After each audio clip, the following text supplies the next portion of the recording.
برای معامله در بورس کالا نیاز به دریافت کد معاملاتی دارین. برای دریافت کد به صورت آنلاین در خصوص گواهی سپرد از کارگزاری فیروزه آسیا کافیه چند مرحله ساده رو انجام بدین. بیاین با هم قدم به قدم پیش بریم. وارد سامانه ایبیگوی فیروزه آسیا میشیم. اخذ کد آنلاین در بورس کالا رو میزنیم. کد ملی رو وارد میکنیم. کد امنیتی رو وارد میکنیم.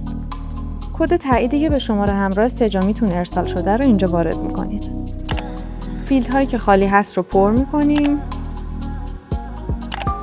تو این مرحله هم اطلاعات نشانی هست، باز هم فیلدهایی که خالی هست رو باید پر کنیم. توی این قسمت اطلاعات شغلی رو وارد میکنیم. عنوان شغلی، مدرک تحصیلی و نوع فعالیت رو انتخاب میکنیم که اگه از توی گزینه‌های زیر نبود سایر رو میزنیم و نام سازمانی که توی اون کار میکنیم. توی این مرحله اطلاعات مالی رو انتخاب میکنیم. توی این مرحله تصویر نمونه امضای سه‌جامیتون رو باید بارگذاری کنیم. توی این مرحله باید حتما دقت کنید که امضا داخل کادر بیفته.